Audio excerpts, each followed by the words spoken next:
Informasi dari Universitas Hasanuddin, panitia pemilihan rektor Universitas Hasanuddin telah mengantongi 8 nama bakal calon. Salah satu nama yang mendaftar adalah Dekan Fakultas Hukum Universitas Hasanuddin, Profesor Dr. Farida Patitinggi SHM Hum, yang berkesempatan berdialog dengan reporter TVRI Sulawesi Selatan mengenai program dan misi jika terpilih sebagai rektor Unhas untuk periode 2022-2026. Dan berikut kita simak tayangan selengkapnya.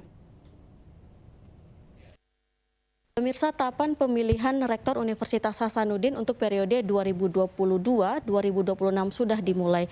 Sejumlah nama sudah dikantongi oleh tim panitia. Salah satu nama yang menjadi bakal calon untuk Rektor Universitas Hasanuddin adalah nama dari Profesor Dr. Farida Patitinggi SHM Hum yang juga merupakan Dekan Fakultas Hukum Universitas Hasanuddin. Saat ini saya sudah bersama dengan beliau. Apa kabar, Prof? Baik, alhamdulillah.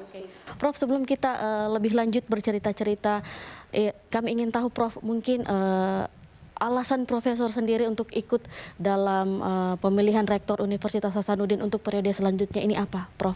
Ya baik, boleh saya izin ke masker dulu, sudah swab antigen. Ya baik, terima kasih pemirsa yang saya hormati. Alhamdulillah beberapa saat lalu, tepatnya di tanggal 16 Agustus 2021 saya telah mendaftar sebagai bakal calon Rektor Universitas Hasanuddin untuk periode 2022-2026. Dan tentunya alasan yang mendasari yang pertama adalah lahir dari niat yang baik dengan hati yang tulus semata untuk mengabdi demi memajukan lagi Universitas Hasanuddin. Alhamdulillah Unhas hari ini sudah demikian maju dan bahkan sudah masuk pada level universitas bertaraf kelas dunia atau World University Ranking. Dan seperti kita tahu bahwa baru saja Unhas memperingati ulang tahunnya atau Dies Natalisnya yang ke-65 di tahun 2021 ini pada tanggal 10 September kemarin. Dan pada pidato rektor kita sudah mendengarkan beberapa capaian dan prestasi Unhas yang sudah luar biasa, dan Unhas sudah masuk pada kampus yang bertaraf dunia atau World Class University versi QS Ranking dan Times Higher Education, seperti itu. Prof bersaing dengan 7 nama lainnya yang juga berprestasi di internal Unhas sendiri dan juga dunia pendidikan. Seperti apa Prof ini meyakinkan nanti tim penilai bahwa Prof juga ini mampu dipertimbangkan menjadi Rektor Universitas Hasanuddin untuk periode selanjutnya? Ya baik, saya kira yang pertama tentu kita harus menawarkan beberapa program kerja strategis yang tentunya merupakan program yang berkesinambungan dari apa yang telah dilakukan Unhas selama ini. Jadi di Unhas sendiri sudah ada rencana pengembangan Unhas 2030 yang ada 4 tahapan di situ, dan kita tiba saat ini pada tahapan ketiga dan keempat, yaitu pada tahap transformasi yang sudah hampir selesai, lalu kemudian inovasi berkelanjutan. Lalu kemudian ada Renstra yang sudah disusun mengacu kepada Renstra Kementerian Pendidikan untuk periode 2020-2024, dan tentunya saya akan menyampaikan beberapa program strategis. Yang pertama tentunya kita tetap fokus pada peningkatan mutu lulusan, dan khususnya menyesuaikan dengan kebijakan Merdeka Belajar, Kampus Merdeka, karena di peningkatan mutu lulusan ini tentunya juga harus kita memastikan bahwa alumni kita itu dapat terserap dengan baik di dunia kerja, baik itu di dunia pemerintahan atau di dunia industri dan seterusnya seperti itu, sehingga kita harus menjamin mutu lulusan kita seperti apa.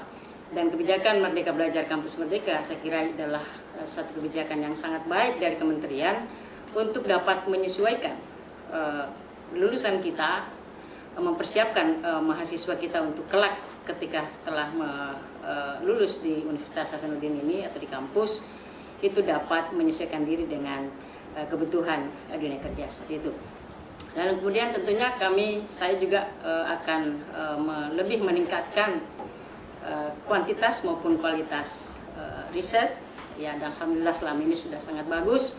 Sisa nanti bagaimana kita menguatkan dan memberikan intervensi kebijakan yang lebih berpihak ya kepada peningkatan kualitas dan kuantitas yang nanti juga akan kita lakukan berbarengan dengan hilirisasi dari hasil riset tersebut, bukan hanya nanti sampai pada jurnal internasional ya, dan saat ini juga sudah banyak yang sudah terhilirisasi. Sekarang kita lebih ke depan akan lebih perkuat lagi dengan melalui intervisi kebijakan dan fasilitasi dari kampus, dari Unhas, sehingga peneliti itu nanti hanya sampai pada bagaimana mereka menghasilkan hasil karyanya, lalu kemudian kita memfasilitasi untuk dapat dikerjasamakan dengan dunia industri atau dunia usaha.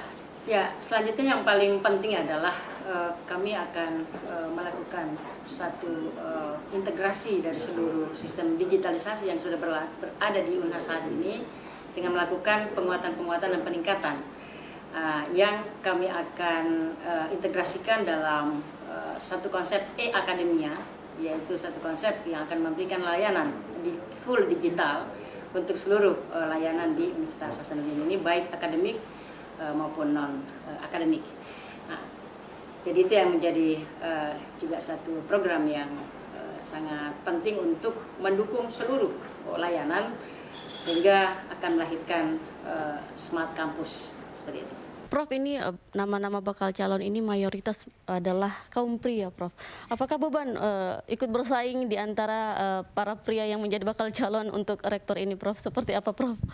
Ya, saya kira sebenarnya kita tidak perlu mendikotomi antara laki-laki dengan perempuan, karena di kerja-kerja seperti ini siapa yang sebenarnya memiliki komitmen dan peluang-peluang besar dengan jaringan-jaringan yang luas sehingga dapat memberikan peningkatan kualitas pada peningkatan reputasi kampus kita. Jadi tidak perlu dikotomi laki-laki dan perempuan, walaupun sebenarnya masih ada yang suka seperti itu, ya, mendikotomi seperti itu. Tapi saya kira ke depan insya Allah laki-laki maupun perempuan, siapa yang mampu, siapa yang bisa, siapa yang memiliki komitmen yang kuat, ya saya kira itu akan menjadi pertimbangan bagi senat akademik maupun majelis wali amanah maupun menteri pendidikan yang nanti akan memilih siapa yang lebih tepat untuk memimpin Universitas Hasanuddin. Prof, ini kan punya pengalaman yang luar biasa memimpin jabatan di Universitas Hasanuddin, juga punya pengalaman sejumlah organisasi, juga dilibatkan dan memiliki peran penting di lembaga pemerintahan dan bahkan disebut sebagai sosok wanita inspiratif. Seperti apa ini, Prof, inspiratif ini di mata Profesor sendiri?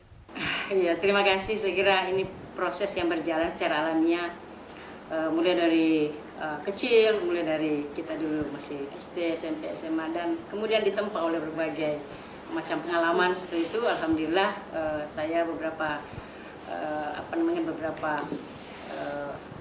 tempat, ya, baik itu di kampus sendiri kita ini, alhamdulillah saya dipercaya mulai dari penjenjangan dari program studi, kemudian menjadi wakil dekan, namanya dulu pembantu dekan, kemudian saat ini diberikan amanah sebagai dekan selama periode kedua ini, dan juga di beberapa di lembaga pemerintahan, seperti saya pernah dilibatkan sebagai tim asistensi hukum di Kementerian Koordinator Politik Hukum dan Keamanan, lalu kemudian di provinsi juga sebagai tim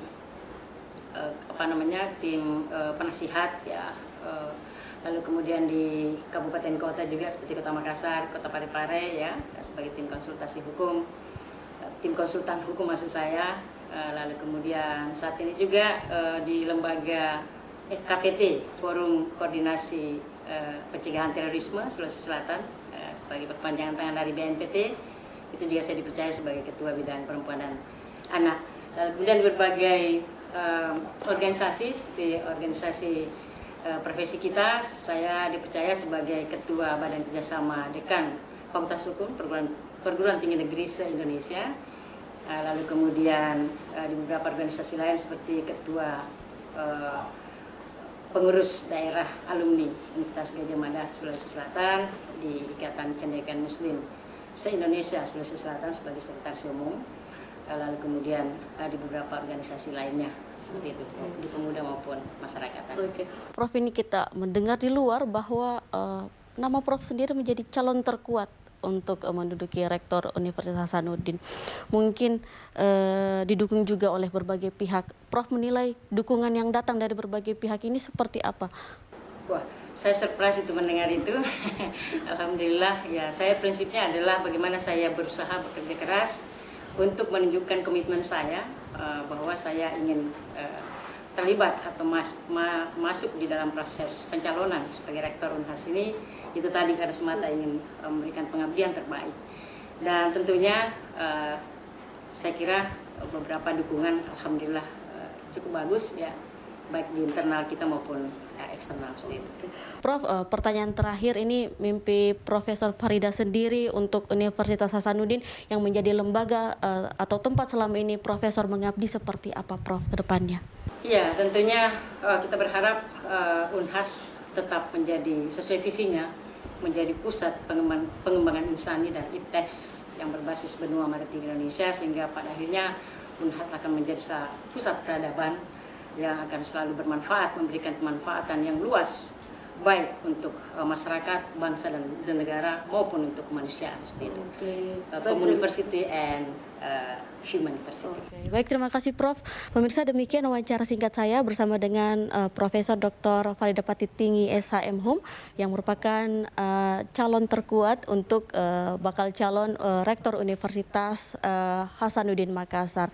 Kita harapkan bersama bahwa seluruh tahapan pemilihan rektor ini dapat berjalan lancar dan menghasilkan rektor yang berdedikasi untuk Universitas Hasanuddin yang merupakan kebanggaan dari masyarakat Sulawesi Selatan dan juga Indonesia.